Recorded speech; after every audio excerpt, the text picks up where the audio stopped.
तीन courses CA, CPA और ACCA तीनों ही सिमिलर स्किल सेट मांगते हैं और जो भी अपने स्किल्स के ऊपर काम करता है वो लाइफ में आगे ग्रो करता है और जो स्किल्स के ऊपर काम नहीं करता है वो ग्रो नहीं करता है। तो अगर आप इन तीनों में से कोई सा भी कोर्स क्वालिफाई करने वाले हैं या कर चुके हैं और तगड़ा पैसा कमाना चाहते हैं तो ये वीडियो आपके लिए है। हाय, मैं हूँ CA Gaurav Sabharwal, A team commerce academy Indore से। खराब गले के साथ करते हैं शुरुआत। Welcome to career Tuesdays on the move. यहाँ पर हम करियर और मोटिवेशन से रिलेटेड अनबायस्ड वीडियोस बनाते हैं।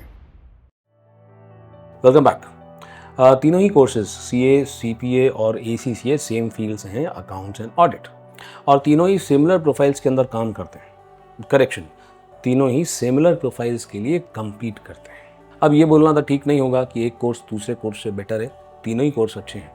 हाँ, ये बोलना बिल्कुल सही होगा कि आप तीनों में से कोई सा भी कोर्स करो, बट अगर आपने अपने स्किल सेट्स के ऊपर ध्यान दिया है तो आप लाइफ में आगे बढ़ोगे और दूसरे कैंडिडेट्स उन तीनों में से कोई सा भी कोर्स कर रखा हो, उन्होंने स्किल्स पे ध्यान नहीं दिया है, वो पीछे रह जाएंगे। अब तीनों ही कोर्सेज प्रैक्टिकल एक्सपीरियंस के ऊपर फोकस करते हैं, बट चार्टर्ड अकाउंटेंसी के अंदर आर्टिकलशिप के थ्रू स्टूडेंट जब पढ़ाई कर रहे होते हैं तभी अपनी नॉलेज को प्रैक्टिकली अप्लाई कर सकते हैं आर्टिकलशिप के थ्रू।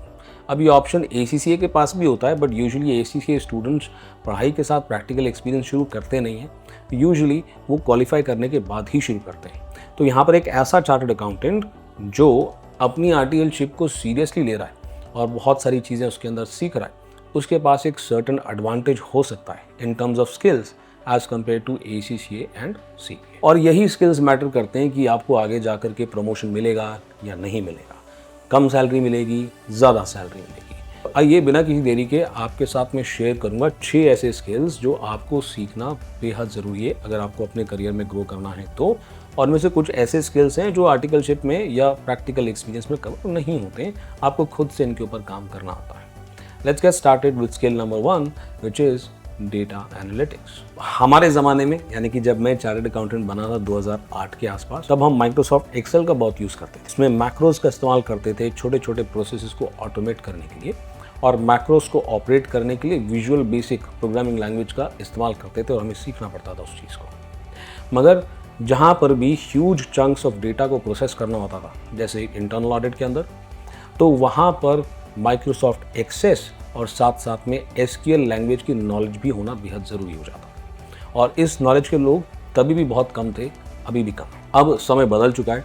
डेटा एनालिटिक्स जो है अब उसे माना जाता है कोर स्किल, यानी कि वो तो आपके पास कम से कम होना ही चाहिए। कई सारी ऐसी प्रोफाइल्स हैं जिसमें डेटा एनालिटिक्स का यूज़ होता है, जैसे कि मैंने आपको बताया इंटरनल ऑडिट हो गया।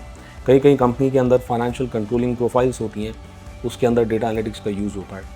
Financial planning and analysis roles के अंदर आप काम कर रहे हैं, कॉर्पोरेट फाइनेंस में आप काम कर रहे हैं, कंसल्टेंसी रोल्स में है, इन्वेस्टमेंट बैंकिंग के अंदर आप काम कर रहे हैं। ह्यूज चंक्स ऑफ डेटा आपको वहाँ पर प्रोसेस करना होता है, प्रेजेंट करना होता है, और डेटा एनालिटिक्स वहाँ पर एक बहुत ही क्रूशियल स्किल हो जाता है, यानी कि बेसिक नेसेसिटी हो जाती है। अब जब मैं डेटा एनालिटिक्स बोल रहा हूँ तो इसके अंदर कुछ चीज़ें जो कवर होती हैं आपको फटाफट बता दूँ। अक्सर आपने पावर बीआई के बारे में सुना होगा, डेटा प्रोसेसिंग के लिए उसका इस्तेमाल किया जाता है, इनसाइट्स क्रिएट करने के लिए। पावर बीआई के अलावा टैब्ल्यू हो गया, ऑल्ट्रिक्स हो गया, बहुत अच्छे अच्छे सॉफ्टवेयर्स हैं, इसकी नॉलेज आपको होनी चाहिए। साथ ही साथ में एसक्यूएल, यस, एसक्यूएल इतनी बढ़िया लैंग्वेज है कि 2008 में भी रेलिवेंट थी, आज भी है, बट वेरी इंपॉर्टेंट। पाइथन भी एक बहुत अच्छी लैंग्वेज है जो डेटा एनालिटिक्स के काम आ सकती है। Now I admit there are certain profiles जहां पर डेटा एनालिटिक्स यूज नहीं होता है ना। कन्वेंशनल प्रोफाइल्स हो गए, जैसे कि टैक्सेशन का काम हो गया, तो या इंडियन टैक्सेशन में काम कर रहे हो as a CA, UK taxation में काम कर रहे हो एज अ एसीसीए, या यूएस टैक्सेशन में काम कर रहे हो एज अ सीपीए, तो यहाँ पर डेटा एनालिटिक्स का कोई खास इस्तेमाल नहीं। या फिर कोई लीगल कंप्लायंस है, कॉर्पोरेट लॉ वगैरह का आप काम कर रहे हैं, वहाँ भी जरूरत नहीं पड़ती है। या फिर कोई आउटसोर्स्ड काम कर रहे हैं, जैसे कि accounts receivable, accounts payable, R2R work, जहाँ बहुत स्ट्रेट फॉरवर्ड काम होता है, ज़्यादा दिमाग लगाने वाला काम नहीं होता है, वहाँ पर भी डेटा एनालिटिक्स का कोई खास यूज़ नहीं है। और और पेरोल कैलकुलेशन, इवन ये भी आउटसोर्स काम होता है, यहाँ पर भी आपको कोई खास आवश्यकता नहीं होती है डेटा एनालिटिक्स की नॉलेज की। बट एज यू नो, ये प्रोफाइल्स की सैलरी भी कम होती है, यानी कि हाई सैलरी और हाई क्वालिटी वाले जॉब्स में आपको अगर जाना है, तगड़ा पैसा कमाना है, तो डेटा एनालिटिक्स तो आना चाहिए। स्किल नंबर 2, बिजनेस एक्यूमेन, जिसके बारे में कोई बात करता नहीं है, बहुत अंडररेटेड है, बट एक्सट्रीमली इंपॉर्टेंट है। इसके बारे में बात करें इससे पहले एक छोटी सी बात, अगर आप वीडियोस देख रहे हैं कुछ समय से, आपको वैल्यू मिल रही है, आपने अभी तक सब्सक्राइब नहीं किया है तो सब्सक्राइब करें। ऐसी ही अपडेटेड और अनबायस्ड करियर से रिलेटेड वीडियोस आपको यहाँ लगातार देखने के लिए मिलेंगी। वीडियो को लाइक भी कर लें अगर आपको कंटेंट अच्छा लगता है तो। फिलहाल बात करते हैं कि ये बिजनेस एक्यूमेन है क्या। तो ज़्यादा टेक्निकल ना होते हुए आपको मैं आसान तरीके से समझाने की यहाँ कोशिश करता हूँ। देखिए, कोई भी एक डमी नहीं चाहता एज अ एम्प्लॉय में। आपको अकाउंटिंग आती है, बहुत अच्छी बात है। टैक्सेशन आता है, बहुत अच्छी बात है। फाइनेंस आता है, बहुत बढ़िया, ठीक है। बट क्या आपको ये पता है कि बिजनेस कैसे काम करता है? ये एक ऐसा एरिया है जिसके अंदर MBA बेटर होते हैं as compared to CA, ACCA और CPA। देखिए, all due respect for all 3 professional courses, CA, ACCA, CPA। यहाँ पर बुकिश नॉलेज होती है और कई बार केस स्टडीज भी होती हैं। उसके बाद भी रियल लाइफ के अंदर चीज़ें किस तरह से मूव कर रही हैं, दुनिया लगातार बदल रहा है, आपको भी अपने आप को उससे अपडेटेड रखना है। तो एम्प्लॉयर क्या चाहता है? एम्प्लॉयर आपसे ये चाहता है कि आपको ये समझ में आए कि बिजनेस काम कैसे करता है, आपको ये समझ में आए कि बिजनेस मॉडल क्या होता है। आपको ये पता होना चाहिए कि जिस बिजनेस के बारे में आप स्टडी कर रहे हैं या जिस एम्प्लॉयर के साथ आप काम कर रहे हैं, उनका जो एक्सटर्नल एनवायरनमेंट है उनके बिजनेस को किस तरह से अफेक्ट कर रहा है। ये बिजनेस एक्यूमेन एक ऐसा स्किल है जो कई सारी जॉब प्रोफाइल्स के अंदर नेसेसरी होता है। जैसे आप एक्सटर्नल ऑडिट यानी स्टार्ट ऑडिट करने जा रहे हैं, या इंटरनल ऑडिट करने जा रहे हैं, या financial planning and analysis roles के अंदर काम कर रहे हैं, या फिर इवन अकाउंटिंग के अंदर जब आप रेशियो एनालिसिस, ट्रेंड एनालिसिस वगैरह करते हैं, वहाँ पर भी आपको रिक्वायर्ड होता है कि बिजनेस एक्यूमेन स्ट्रॉन्ग होना चाहिए। यहाँ पर आपकी प्रोफेशनल जजमेंट भी अफेक्ट होती है। कोई भी एम्प्लॉयर नहीं चाहता कि आपको हर चीज़ धीरे धीरे करके सिखाई जाए। वो चाहते हैं आप फास्ट लर्नर बने। तो सीखने के लिए क्या करें? सीखने के लिए आपको समझना पड़ेगा, अलग अलग बिजनेसेस को पढ़ना पड़ेगा। देखिए, शार्क टैंक एक बहुत ही एंटरटेनिंग और बहुत ही ईजी सोर्स है, वहाँ से शुरू कर सकते हैं। आप शार्क में पढ़ना शुरू कर सकते हैं बिजनेसेस के बारे में, इससे पहले कि आप उसके अंदर इन्वेस्ट करें। साथ ही साथ में बिजनेस केस स्टडीज़ के ऊपर कई सारी किताबें हैं, कई सारी वीडियोज़ हैं, वो भी देख सकते हैं। इससे आप बिजनेस एक्यूमेन को इम्प्रूव कर सकते हैं। अब देखिए, बिजनेस एक्यूमेन इंप्रूव करने के लिए कोई कोर्स तो है नहीं, इसलिए मैं कहता हूँ बहुत ही अंडररेटेड स्किल है। कोई सर्टिफिकेट भी नहीं है जो आप अटैच कर सके। बट जब आपको प्रमोशन चाहिए होता है या फिर जब आपका इंटरव्यू लिया जाता है, तो आपसे एक्सपेक्ट किया जाता है कि आपका बिजनेस एक्यूमेन अच्छा हो। तीसरे स्किल की बात करते हैं, प्रेजेंटेशन एंड कम्युनिकेशन। आप प्रेजेंटेशन और कम्युनिकेशन को सुन करके कई सारे लोग कहते हैं, सर ये तो आप बड़ी जनरल सी बात कर रहे हो, ये तो चाहिए ही होता है। But let me be very clear, ये वीडियो फाइनेंस प्रोफेशनल्स के लिए है, CA, ACCA, CPA। तो आपके लिए क्या रेलेवेंट है, मैं वो यहाँ पर बताने वाला हूँ। अच्छा, सच में बोलूँ, जैसे मैं प्रेजेंटेशन या कम्युनिकेशन स्किल्स की बात करता हूँ तो पहला वर्ड क्या आता है आपके दिमाग में? ज़्यादातर लोगों के दिमाग में 2 वर्ड आते हैं, स्पोकन इंग्लिश, है ना, और इससे आप गलत हो नहीं सकते। बट अगर आपके भी दिमाग में ये बात आया है तो यार लिख दो कमेंट सेक्शन के अंदर स्पोकन इंग्लिश, ताकि हमको भी पता चले कौन कौन ये वर्ड सोच रहे थे, just for fun. Anyways, actually में स्पोकन इंग्लिश नहीं है, क्योंकि स्पोकन इंग्लिश के अंदर आपको कॉन्वर्जेशन यानी कि बातचीत कैसे करनी है, राइट, और बातचीत भी कैसे, प्रोफेशनल नहीं, आपस में बातचीत कैसे करनी, ये सिखा। ऑब्वियसली ये अच्छा स्किल है और इसको आप सीखते हैं, इससे आपका कॉन्फिडेंस भी बढ़ सकता है। बट यहाँ पर बात रुकती नहीं है। प्रोफेशनल वर्ल्ड में कम्युनिकेशन और प्रेजेंटेशन स्किल्स के मायने अलग हैं। सो कम्युनिकेशन स्किल्स का मतलब है आपकी क्षमता बहुत ही साफ और शॉर्ट तरीके से अपनी बात को रखने का। अब यहाँ पर लैंग्वेज में फ़र्क नहीं पड़ता, यानी कि अगर आप अंग्रेज़ी में अच्छे नहीं भी हैं, आप हिंदी बोलते हैं, मराठी बोलते हैं, और आप ठीक से क्लियरली अपने बात को कम शब्दों में रख सकते हैं, तो आपका कम्युनिकेशन स्किल जो है वो इफ़ेक्टिव माना जाएगा। अब आपको कम्युनिकेशन स्किल्स का मास्टर होने की ज़रूरत नहीं होती है, आपने बेसिक उसके ऊपर काम कर रखा है, बाकी जब आप जॉब पे जाते हैं तो सीख सकते हैं। बट अगर आप इंटरव्यू के लिए जा रहे हैं और आपके बेसिक कम्युनिकेशन स्किल्स भी वीक हैं तो दिक्कत हो सकती है। तो कैसे डेवलप करें इन स्किल्स को? आप कुछ किताबें वगैरह पढ़ सकते हैं, आप ऐसे लोगों से इंटरेक्ट करें जिनको आप जानते हैं कि कम्युनिकेशन स्किल्स में वो आपसे बेटर हैं। इस तरीके से आप अपने कम्युनिकेशन स्किल्स को इम्प्रूव कर सकते हैं। और रही बात प्रेजेंटेशन स्किल्स की, तो डेटा एनालिटिक्स के अंदर हमने ऑलरेडी इसके बारे में बात करी है।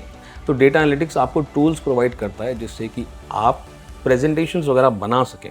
बट प्रेजेंटेशन बनाना और अपनी बात को प्रेजेंट करना, ये दोनों अलग अलग चीज़ होती है। काम किया मगर बता नहीं पाए तो करियर में आपके लिए आगे बढ़ना मुश्किल हो सकता है। आपके सामने कई सारे ऐसे मौके आएंगे जहां पर आपके किए हुए काम को आपको बताना पड़ेगा कि भैया हमने ये किया है, या फिर कई बार अपने काम को डिफेंड भी करना पड़ सकता है, तो यूजुअली ऑडिट के अंदर हमें करना पड़ता है, या फिर किसी नए मैनेजर को एक्सप्लेन करना कि आप क्या काम करते हैं, या फिर अप्रेजल के लिए बैठना जहां पर आपको प्रमोशन मिलेगा कि नहीं, इंक्रीमेंट मिलेगा कि नहीं, इसके बारे में आपको बात करनी होती है। बताना होता है कि आपने असल में पूरे साल क्या काम किया है, यानी कि आपको अपने करियर में ग्रोथ मिलेगी कि नहीं, आप पैसा अच्छा कमाएंगे कि नहीं, उसके अंदर प्रेजेंटेशन और कम्युनिकेशन स्किल्स का डायरेक्ट रिलेशन है। मैं एक बार दोबारा कह दूं, प्रेजेंटेशन स्किल्स के अंदर कोई भी डे 1 से एक्सपर्ट नहीं होता है। आपको फिर भी उसके ऊपर काम करना चाहिए ताकि एक बेसिक स्किल आप डेवलप करके जाएं। बात करते हैं स्किल नंबर 4 की, और ये नया स्किल है। This is automation and AI. इससे पहले भी स्किल्स फॉर फाइनेंस प्रोफेशनल्स के ऊपर मैं वीडियोस बना चुका हूँ। अगर आप जाकर के उनको देखोगे तो आप रियलाइज़ करोगे कि 1-2 स्किल्स मैंने वहाँ से हटा दिए हैं जो अब रिडंडेंट हो चुके हैं, और आज के टाइम में और आने वाले समय के अंदर जो स्किल्स रिक्वायर्ड हैं वो ऐड कर दिए हैं मैंने इस वीडियो के अंदर। इसमें से कि ये एक बहुत क्रूशियल स्किल है, automation and artificial intelligence. Automation के अंदर जो भी रिपीटेटिव नेचर ऑफ वर्क है उनको ऑटोमेट आपको करना एक्सपेक्ट किया जाता है, उम्मीद किया जाता है। अगर आप एक केपीओ के अंदर काम कर रहे हैं तो केपीओ के ऊपर बहुत प्रेशर होता है कि आप नया और ज़्यादा नॉलेज जिसके अंदर अप्लाई हो ऐसा काम जो है अपने काउंटर पार्ट से लेकर के आए। तो अगर आप किसी केपीओ के अंदर काम कर रहे हैं, investment banks is a very good example of a KPO. तो अगर आप एक केपीओ के अंदर काम कर रहे हैं तो आपके ऊपर ये प्रेशर होता है कि आपको रेपिटेटिव नेचर ऑफ वर्क को ऑटोमेट करना है। ऑटोमेट करने के बाद आपको अपने मैनेजर से कहना है भी अब मेरे पास इतना टाइम फ्री हो गया है, आप मुझे और काम दे सकते हैं। और केपीओ अगर लगातार रेपिटेटिव नेचर ऑफ वर्क को ऑटोमेट करता है और नॉलेज बेस्ड वर्क को आउटसोर्स करवाता है तो ही केपीओ सर्वाइव कर सकता है, और केपीओ सर्वाइव करेगा तो आप भी तभी सर्वाइव कर पाएंगे। डेटा एनालिटिक्स स्किल्स के अंदर ऑलरेडी मैंने पाइथन की बात करी थी, और पाइथन काफ़ी वाइडली यूज्ड प्रोग्रामिंग लैंग्वेज है ऑटोमेशन प्रोसेस के लिए। अब फटाफट से एआई की बात भी कर लेते हैं। अब मैं जब एआई की बात कर रहा हूँ तो मैं चैट जीपीटी की बात नहीं कर रहा। बिजनेसेस चैट जीपीटी को यूज़ नहीं करते। नाउ एआई का मतलब है सुपरवाइज्ड मशीन लर्निंग। देखिए, फुल आर्टिफिशियल इंटेलिजेंस बिजनेस में ना अभी यूज़ हो रहा है और ना ही आज से 10 साल बाद यूज़ होने वाला है। उसका एक बहुत ही छोटा सा सबसेट होता है जिसको हम कहते हैं मशीन लर्निंग। उसका भी छोटा सा एक सबसेट होता है कॉल्ड सुपरवाइज्ड मशीन लर्निंग। इसके बारे में और डिटेल जानना चाहते हैं तो वीडियो ऑटोमेशन और एआई के बीच में क्या डिफरेंस है उस पर बना चुका हूँ, डिस्क्रिप्शन में लिंक दे देता हूँ और यहाँ आई बटन में भी आपको दिख जाएगा। देखिए, पिछले साल तक इस स्किल के बारे में ज़्यादा बात नहीं होती थी, बट अब बात होने लगी है, क्योंकि जितने तेज़ी से एआई या सुपरवाइज्ड मशीन लर्निंग बढ़ रही है, इट इज़ लिटरली स्केरी। और आप अगर अपने करियर में लगातार ग्रो करना चाहते हैं, लंबे समय तक काम करना चाहते हैं, बड़ी कंपनीज के अंदर काम करना चाहते हैं, तो आज नहीं तो कल मशीन लर्निंग तो आपको सीखना पड़ेगा। तो जितना जल्दी शुरू करेंगे उतना बेटर। अब आज से 8-10 साल पहले अवेयरनेस जो मैं कह रहा हूँ इसको करंट इवेंट्स की नॉलेज होना कहा जाता था, और यूजुअली इंटरव्यूज़ में एक्सपेक्टेशन भी यही होती थी। बट अब रिक्वायरमेंट जो है थोड़ी सी इवॉल्व हो गई है। देखें, अवेयरनेस अगर आपको होती है तो आपके कम्युनिकेशन स्किल्स और आपका कॉन्फिडेंस अपने आप ऊपर चला जाता है। So this is also one of the contributors that helps you improve your communication skills. आपके इंटरव्यूज़ में भी मदद करता है, क्योंकि आपसे वो जानना चाहते हैं कि आप जिस करियर में या जिस पोस्ट में जाना चाहते हैं, जिस रोल में जाना चाहते हैं, उससे रिलेटेड न्यूज़ या अपडेट्स क्या चल रहे हैं उसके बारे में आपको कुछ जानकारी हो। ये शो करता है कि आप अपनी फील्ड को लेकर के कितने पैशनेट हैं। अच्छा, सिर्फ इंटरव्यू तक ये बात रुकती नहीं है। आप ऑर्गेनाइजेशन को ज्वाइन कर लेते हैं तो भी आपको लगातार अपनी अवेयरनेस को क्या चल रहा है आपको अपडेट करना पड़ेगा if you want to keep growing and maintain a good communication skills with your seniors and managers. I will be very very frank here. Employers बिल्कुल भी इंटरेस्टेड नहीं होते कि आपको म्यूज़िक कौन सा पसंद है। वो ये नहीं जानना चाहते कि आपको ड्राइंग करना या डांस करना पसंद है।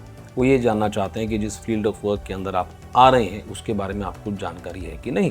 तो जैसे आप फाइनेंस में जाना चाह रहे हैं तो आपको गवर्नमेंट ने क्या फिस्कल मेजर्स लिए हैं उसके बारे में पता है कि नहीं, बजट के बारे में पता है कि नहीं, और यूएस ने रेट कट्स करे हैं, स्टॉक मार्केट कैसे इन्फ्लुएंस हो रहे हैं, और कई सारे एक्सटर्नल फैक्टर्स के बारे में और न्यूज़ के बारे में आपको इन्फॉर्मेशन है कि नहीं, वो ये ज़रूर जानना चाहिए। आप ऐसा कह सकते हैं कि अवेयरनेस जो है एक सॉर्ट ऑफ एक्सटेंशन है बिजनेस एक्यूमेन स्किल के, क्योंकि business acumen is only limited to how business operates, but उसके एक कदम आगे हम और जाते हैं, हमारी फील्ड से रिलेटेड क्या न्यूज़ और अपडेट्स चल रहे हैं उसकी जानकारी भी रखते हैं।